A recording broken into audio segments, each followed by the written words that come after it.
아, 오늘 제가 여러분하고 같이 오늘 화요일이 성경 공부 시간이죠. 그래서 착한 권을 선택해서 여러분하고 나누어 볼 수 있기를 원해서요. 오늘 하박국을 한번 같이 살펴보기를 원합니다. 여러분 하박국은 어떤 선지자였는지 기억하시죠? 그래서 하박국은 기록 선지자인데 우리가 성경에서는 구약이 전부 몇 권으로 되어 있죠? 39권. 그렇죠. 근데 그 중에서 선지서는 17권이 있죠. 그죠? 17권이 있는데 기록 선지자는 예레미야 예가를 한 분이 쓰셨기 때문에 16분이 계십니다. 그래요. 근데 선지자는 기록 선지자 외에도 성경에는 많은 선지자들이 있어요. 뭐 제일 먼저 생각나시는 분들은 엘리야, 엘리사, 또 나단, 다윗에게 했던, 또 아비야, 또 여로보암에게 예언했던 이런 선지자들이 있었지만 그분들은 기록되어 있는 선지서는 없어요. 그러면 누구는 기록하게 하시고 누구는 기록하지 않게 하셨나 우리가 생각해 볼 수 있는데 우리가 성경에서 살펴보게 되면 기록 선지자는 대부분 이스라엘이 북쪽과 남쪽으로 갈라져 있는 930년 전으로 즈음해서 점점 이스라엘이 하나님의 말씀을 경청하지 아니하고 순종하지 아니하고 패역한 세대로 나아가서 이제 분열되고 북이 망하고 남이 망할 수밖에 없는 그 시절에 하나님이 기록 선지자 16분에게 기름을 계속 부으시면서 그 왕에게 또 제사장에게 하나님의 뜻을 전달해주고 그 백성이 하나님의 뜻을 깨닫고 돌이킬 수 있도록 선지자를 택해서 기록하게 하셨어요. 그전에는 기록하라고 하시지 않았었는데 그 얘기는 점점 그것을 기억해야 하는 우리들의 죄악이 이스라엘의 죄악이 더욱 심해져가는 그런 것을 우리가 깨달을 수 있겠죠. 그래서 그 하박국 중에서 하박국은 1, 2장, 3장, 3장으로 되어 있어서 길지는 않습니다. 근데 저에게는 굉장히 살아오는 가운데 늘 가까이 두고 묵상하고 싶고 외우고 싶고 또 더욱더 깨달을 때마다 이제 이렇게 힘을 얻는 그런 책이기 때문에 여러분에게도 동일한 은혜가 있기를 원해서 제가 오늘 잠깐 같이 살펴볼 수 있기를 원합니다. 그래서 하박국은 이제 연대로 보면은 북이스라엘은 이 땅에서 다 망해버렸어요. 아시리아에게 722년에 이건 BC를 얘기하는 거죠. 기원전. 그래서 722년에 망한 거를 다 남유다 사람들은 봤잖아요. 그죠? 얼만큼 아시리아에게 정말 어려움을 당했는지 다 보고 나서도 남유다, 베냐민과 유다 지파가 정신을 못 차리고 계속해서 패망의 길로 가고 있는 그 시대였습니다. 그래서 결국은 586년에 바벨론에게 멸망하게 되죠. 근데 그 전에 하나님은 하박국을 불러서 615년경에 바벨론이 이제 아시리아도 북이스라엘을 쳐서 멸망시켰지만 그 힘이 쇠퇴해버리고 다시 바벨론이라는 신흥 세력이 나와서 아시리아는 망하고 바벨론이 이제 또 다시 이스라엘을 침공하려고 자꾸 이제 넘보던 시기였어요. 그래서 하나님은 하박국을 불러서 이제 묵시를 주시면서 너희들 이제 회개하지 않으면 정말 아주 무서운 일이 이 갈대아 사람을 통해서 다시 일어난다. 이것을 알려주기를 원하셨던 것을 이 하박국 책을 통해서 볼 수 있습니다.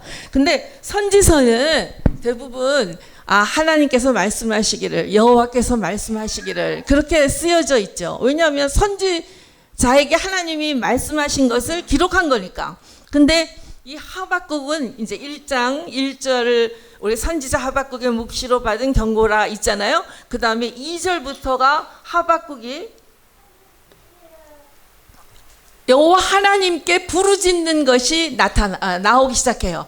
그러니까 여호와께서 이렇게 말씀하시기를, 이것이 아니고 하박국이 여호와여 내가 부르짖어도 주님이 듣지 않으셨습니다, 이렇게 나오는 좀 다른 선지자와 조금 다른 형식을 가지고 있어요. 그래서 하나님께 하박국 선지자가 부르짖었고 또 그것에 대해서 하나님이 대답하셨고 다시 한번 부르짖었고 또 대답하시는 것을 그대로 기록하면서 하나님의 뜻을 나타내기를 원하는 거였죠. 그죠? 그래서 우리가 이거를 잘 이렇게 따라가면서 하박국은 어떤 마음으로 하나님께 부르짖었는지, 또 그거를 하나님은 어떻게 대답하심으로 하나님의 뜻을 하박국에게 알려주시고, 그 뜻은 바로 우리에게 이야기하고자 하시는 하나님의 뜻인 것으로 우리가 받을 수 있으면 좋겠습니다. 그래서 2절, 3절, 4절을 같이 읽으셔도 좋고, 같이 읽어볼까요? 이제 하박국의 심정이 돼서 한번 읽어보겠습니다. 그 시대적인 배경은 이제 설명드렸었고요. 자, 2절부터 시작. 여호와여 내가 부르짖어도 주께서 듣지 아니하시니 어느 때까지리이까. 내가 강포를 인하여 외쳐도 주께서 원치 아니하시나이다. 어찌하여 나로 가난을 보게 하시며 해역을 목도하게 하시나이까. 대저 덕달과 강포가 내 앞에 있고 변론과 분쟁이 일어났나이다. 이러므로 율법이 해이하고 공의가 아주 실행되지 못하오니 이는 악인이 은혜를 애워쌌으므로 공의가 굳게 행하리니이다. 이 하박국은 율법을 잘 지키려고 애쓰는 그러한 유대 민족이 있는데도 불구하고 그들은 잘 살고 이렇게 편하게 지내는 것이 아니고 불법을 행하고 패역한 그러한 사람들은 오히려 잘 사는 그런 사회생활을 지금 보고 있는 거예요. 그러니까 하나님 어떻게 이런 걸 보고도 어떻게 그냥 놔두십니까? 이렇게 율법을 잘 지키려고 하는 하나님의 백성을 도와주셔야 되지 않습니까? 좀 더 긍휼을 베풀어 주셔야 되지 않습니까? 이제 이렇게 부르짖는 모습을 볼 수 있어요. 우리 마음속에, 그러니까 여기서는 예수를 믿지 않는, 그러니까는 유대인에게 이방 민족에 대한 한거가 아니라 같은 이스라엘 백성 안에서의 모습을 그 중에서 하나님의 법을 지키지 않는 자들에 대한 한거인 거죠. 어떻게 보면 지금 우리 믿지 않는 불신자를 향한 것이 아니라 믿는 우리 공동체 안에서 불법을 행하는 자들을 하나님 왜 야단치지 않습니까? 나는 율법을 행하려고 굉장히 애쓰면서 그렇기 때문에 힘든 삶을 갖고 있는데 왜 저들은 율법을 행하지도 않고 하나님 뜻을 무시하면서 패역한 그러한 일들을 하고 있는데도 하나님 왜 목도하시고 그걸 그냥 패스시켜 주시는 겁니까? 이런 것에 대한 한거였습니다. 자, 그랬더니 하나님께서 감사하게도 금방 대답을 해주셨어요. 그래서 그걸 기록한 게 있습니다. 5절부터 6절, 7절, 8절 다시 한번 하나님의 대답을 읽어보겠습니다. 시작. 여호와께서 가라사대 너희는 너희 누구를 보고 또 오고 올라고 또 놀랄지어다. 너희 생전에 내가 한 일을 행할 것이라. 오기 너희에게 구할지라도 너희가 믿지 아니하리라. 보라 내가 사랑하고 성급한 백성 곧 땅의 넓은 곳으로 다니며 자기의 소유 아닌 거할 곳들을 점령하는 갈대아 사람을 일으켰나니 그들은 두렵고 무서우며 심판과 위력이 자기로 말미암으며 그 말은 표범보다 빠르고 저녁 이리보다 사나우며 그 기병은 먼 방에서부터 다달이 달려오는 기병이다. 마치 식물을 옮기려 하는 독수리의 나름과 같으니라. 그들은 다 앞을 향하여 나아가며 사람을 사로잡아 모으기를 오래가지 아니할 것이요 여러분을 멸시하며 방백을 취소하며 모든 병과 성을 이루고 흉병을 쌓아 그것을 취할 것이라. 그들은 그 힘으로 자기신을 삼는 자라. 이에 말한 같이 그 힘으로 징계하여 듣지 아니라. 지금 하박국이 왜 패역한 사람들을 벌하지 않습니까? 목도하시지 않습니까? 했더니 하나님께서는 갈대아 사람, 이방 민족 갈대아 사람, 갈대아 우르 지방 아시죠? 데라가 살고 있었던 그 갈대아 지방의 사람을 들어서 그 패역한 이스라엘 백성을 벌하겠다고 하시는 거예요. 즉 이제 586의 바벨론의 침공을 지금 예언하고 계시는 거죠. 근데 하나님은 이 갈대아 사람이 얼마나 교만하고 나쁜 사람인지도 알고 계시죠. 여러분 지금 읽으셨듯이. 그렇지만 그 교만한 갈대아 사람을 일으켜서 사용하셔서 이스라엘의 하나님의 말씀을 청종치 아니하는 사람들을 벌하시겠다고 얘기하시는 거죠. 이러한 이야기를 듣고 바로 이제 하박국은 한 번 더 하나님께 질문합니다. 그들은 그 12절에 선지자가 가로되 아니 여호와께서 심판을 그것을 더 유대인보다 잘못을 저지르는 유대인보다 더 패역한 이방인 족속을 들어가지고 그 이스라엘 백성을 다 쳐서 죽이면 그 중에는 율법을 잘 행하려고 했던 사람도 같이 죽어버리지 않습니까? 그러면 하나님 공의로운 하나님이 아니시지 않습니까? 그렇게 굉장히 따지고 있는 거예요. 주께서 어째서 그게 공의하신 하나님께서 그렇게 불평등한 일을 하십니까? 그렇게 이야기하는 마음을 이해하실 수 있겠어요?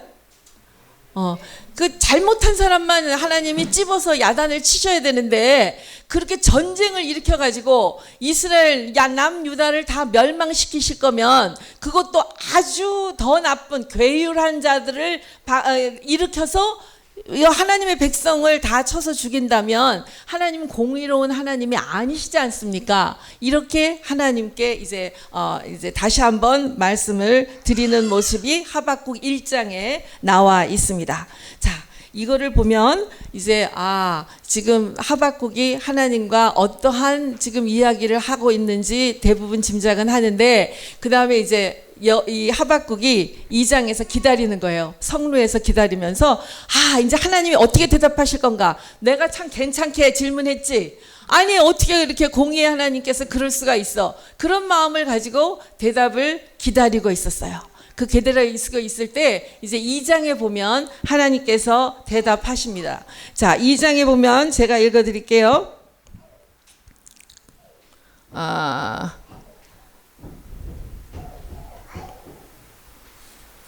잠깐만요. 자, 여러분도 성경을 갖고 있으면 하박국 2장을 한번 펼쳐 보실 수 있으면 좋겠습니다. 자, 파수하는 곳에 서며 성루에 서서 그가 내게 무엇이라 말씀하실는지 기다리고 바라보며 나의 질문에 대하여 어떻게 대답하실는지 보리라. 그리하였더니 여호와께서 내게 대답하여 가라사대 너는 이 묵시를 내가 이제부터 하는 말을 기록하여 판에 명백히 새기되 달려가면서도 읽을 수 있게 하라. 이렇게 이야기하고 계세요. 하나님은 판에 색이라고 말씀하셨어요. 판에 기록을 하라고 하신 적은 있었죠. 돌판 2개에 모세에게 십계명을 기록하라고 하신 적은 있는데 이렇게 판에 새겨가지고 그것을 기억해야 된다고 아주 강조하신 것은 하박국에서 특별히 볼 수 있는 문장입니다. 그렇게 달려가면서도 읽을 수 있게 내가 한 말을 잘 기록하는데 이 묵시는 내가 하는 이 묵시는 말하는 묵시는 정한 때가 있나니 그 종말이 속히 이르겠고 결코 거짓되지 아니하리라. 하나님이 주시는 말씀은 때가 있다. 때가 있고 결코 거짓되지 아니하고 반드시 이루어진다. 그죠? 어떻게 비록 더딜지라도 기다리라고 이야기해요. 더딜지라도 기다리라는 거예요. 그죠? 지체되지 않고 정령 응할 것이다. 우리 기다리님이 너무 힘들죠. 그죠? 근데 하나님께서 이렇게 확실하게 더딜지라도 정령 응할 것이다. 이렇게 말씀하고 계시는 하나님을 우리가 이 책에서 읽을 수 있습니다. 저는 개인적으로 힘든 시간이 35살 때 있었어요. 그래서 뭔가 결정을 해야 하는데 주변에 있는 모든 사람들이 기다리라. 회복될 것이다. 그렇게 이야기했었어요. 그렇지만 그때 만약에 이런 약속을 누군가 나에게 주시는 분이 있었다면 저는 1000년이라도 기다렸을 것 같아요. 그죠? 반드시 이루어지실 것이고 정령 응하신다고 하시고 때가 분명히 있다고 이야기하신다면 why not? 왜 못 기다리겠어요? 그죠? 여러분 안 그래요? 기다릴 수 있을 것 같아요. 근데 우리는 미래에 대한 불확실성 때문에 두려움이 있잖아요. 그죠? 안 되면 어떡해? 내 인생 시간은 다 소모되고, 그죠? 그 두려움 때문에 나는 기다릴 수 없었어요. 근데 제가 예수님을 35살에 어려운 시간을 지나면서 주님을 인격적으로 만나고 보니까 저는 예수 믿는 일이 이게 예수 믿는 것이 중에서 가장 많이 좋았던 것은 정말 주님은 반드시 약속을 지키시는 분이라는 거, 그죠? 반드시 정령 응하시는 분, 흔들림이 없으시는 분, 불변하시는 분, 동일하시는 분, 영원하신 분, 그분의 속성이 너무나 믿을 만한 분이 존재한다는 것 자체가 행복이었던 것 같아요. 아멘? 그래서 불확실한 시대에 정말 믿을 수, 사실 부모님들도 이렇게 해, 그럼 돼, 나만 믿어, 이러실 수 없더라고요. 우리 인생은 설명을 하시고 그래도 결정은 네가 해, 네가 책임져야 되는 일이야, 이렇게 할 때 정말 믿을 놈이 이 세상에 없더라고요. 그죠? 그랬는데 주님이 살아계신 주님을 인격적으로 만났을 때 내가 신뢰하고 전적으로 의뢰하고 의지할 수 있는 분이 반드시 있다는 것이 그 자체가 저에게는 굉장히 행복이었고, 그 자체가 마음에 주는 평강이 있는 것 같았어요. 그래서 여러분 이제 하박국을 보면 이제 주님이 어떤 계시나 묵시를 주시는데 그 묵시 전에 그것을 기억해야 된다는 것을 그렇게 강조하신 것을 보면 이게 우리 하나님의 백성에게 하나님이 들려주시고 싶은 이야기이신 것 같아요. 그래서 이제 기다릴 수 있다는 것, 약속에 대한 이제 그렇게 기다릴 수 있다는 것은 그 신뢰가 있어야지만 기다릴 수 있는 거잖아요. 그죠? 하나님의 약속에 대한 신뢰, 그 믿음이 있어야 기다릴 수 있는데 이제 그 믿음은 그럼 어떤 것인가? 주님이 쭉 이야기하신 다음에 의인은 보라 그의 마음은 교만하며 그의 속에서 정직하지 못하니라. 그러나 갈대아 지방 사람은 그렇지만 교만하지만 그러나 의인은 그 믿음으로 말미암아 살리라. 이렇게 말씀하고 계세요. 의인은, 여기서 의인은 뭘까요? 하박국이 얘기한 율법을 잘 지키고 하나님의 말씀대로 순종하려고 예배 잘 드리고 헌금 잘 하고 제사 잘 지내고 그런 것만 이야기하는 게 아니겠죠. 여기서 하나님이 이야기하시는 의인이라는 것은 죄인이었지만 의롭다 칭함을 받은 의인을 말씀하시는 거죠. 그래서 그 의인은, 그렇게 의롭다 칭함을 받은 자들은 믿음으로 말미암아 약속을 기다리며 살 수 있다는 것이에요. 그래서 믿음으로 살리라고 얘기했는데 믿음으로 사는 그 삶은 어떤 모양일까? 궁금해가지고 이 믿음이 다른 데서 어떻게 쓰였나 한번 찾아봤어요. 근데 구약에는 믿음이라는 단어가 여기뿐이 없어요. 한 군데도 없어요. 믿음이라는 단어가. 그래서 할 수 없이 한번 찾아봤어요. 그 히브리서 앱이 있어서 들어가가지고 믿음이라는 단어가 뭐로 됐나 그 찾아봤더니 그 단어가 이제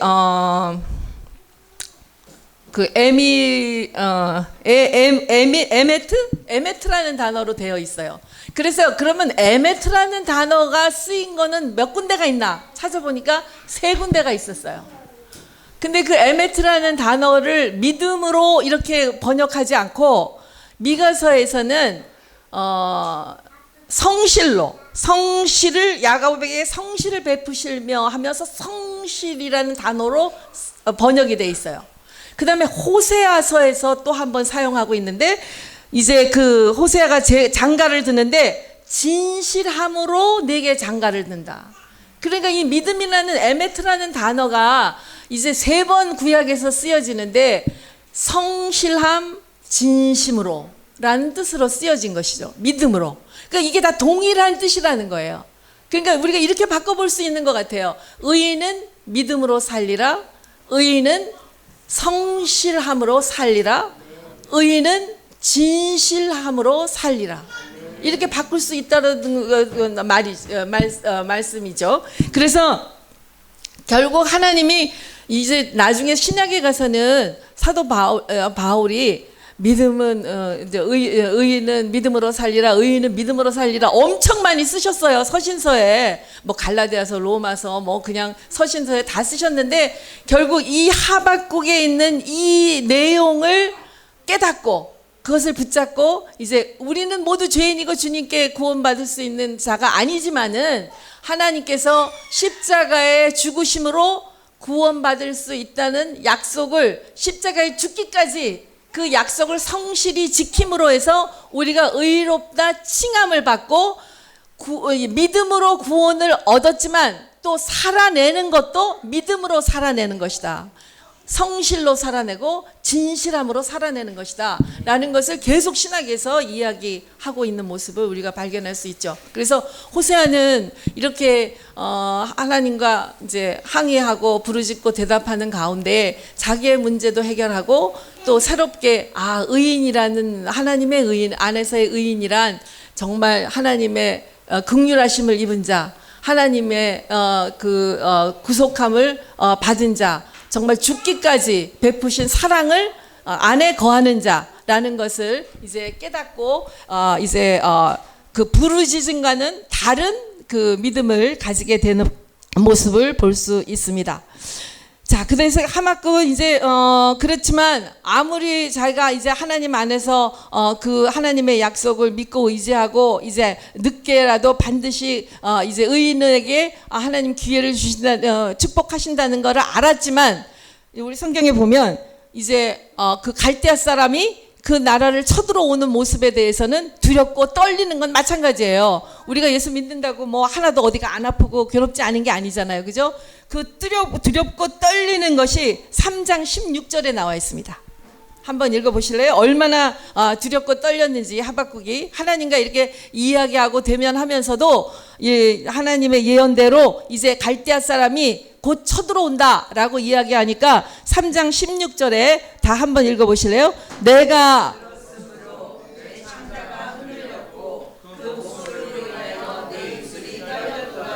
우리가 우리를 주저올려 갈란 나를 내가 기다림으로 내 뼈에 썩는 것이 들어왔으며 내 몸은 내 처소에서 떨리는도다. 이렇게 떨리는 하박국이 17절에 보면 한번 읽어보실래요?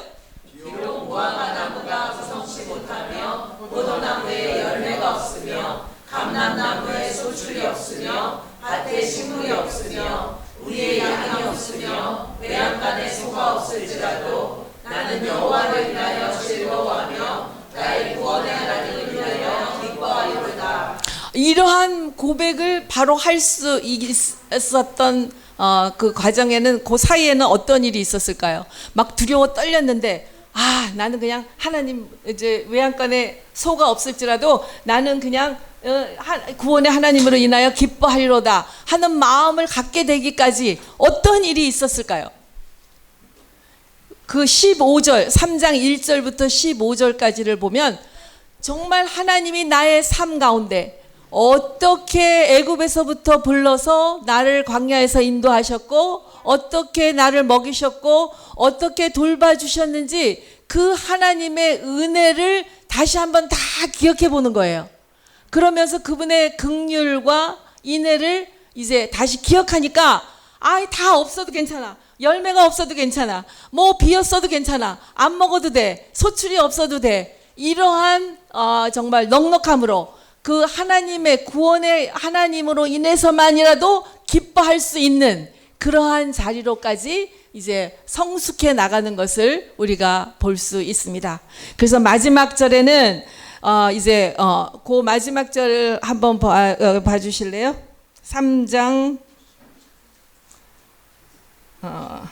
19절, 우리 19절, 그 19절까지 이제 하박국이 점점 더 성숙해져 가는 모습을 볼 수 있습니다. 19절 다 같이 한번 읽어보겠습니다.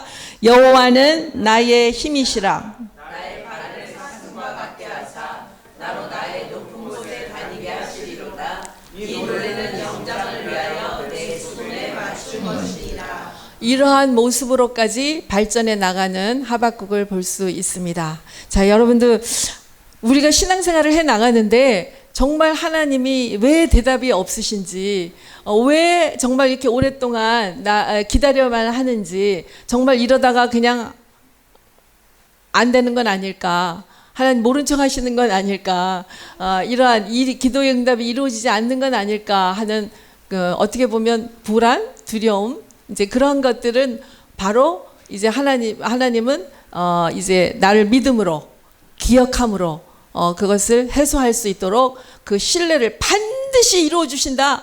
정령 응하리라. 더딜지라도 응한다는 것을 그렇게 판에 새겨서 달리면서도 기억하라고 하고 계십니다. 그러니까 여러분 잊지 않으시기를 원합니다.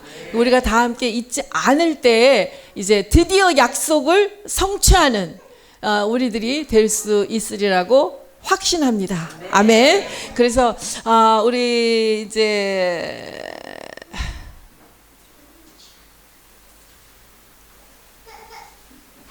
같이 기도하죠. 이제 더 우리 다른 이야기는 여러분 이제 또 기도 가운데 또 자기의 결단의 시간이 될 수 있고, 또 오늘 그것을 가지고 또 일주일 동안 묵상하시면서 자기의 것으로 거하고 누릴 수 있으면 좋겠습니다. 잠깐 기도하겠습니다. 주님, 이 장소를 기억하여 주시기를 원합니다. 여기에 모인 우리들을 기억하여 주시기를 원합니다. 또한 우리가 품고 있는 그런 모든 영혼들을 기억하여 주시기를 원합니다. 주님 약속 주신 이것을 이룰 때까지, 그 열매를 우리가 볼 때까지, 느릴지라도 잠잠히 정령이 이루실 때까지 믿음으로 성실로 아버지 기다릴 수 있기를 원합니다. 주님, 반드시 이루시는 주님의 사랑을 기억하며 우리 함께 가겠습니다. 주님 도와 주시옵소서. 예수님 이름으로 감사하며 기도드립니다. 아멘.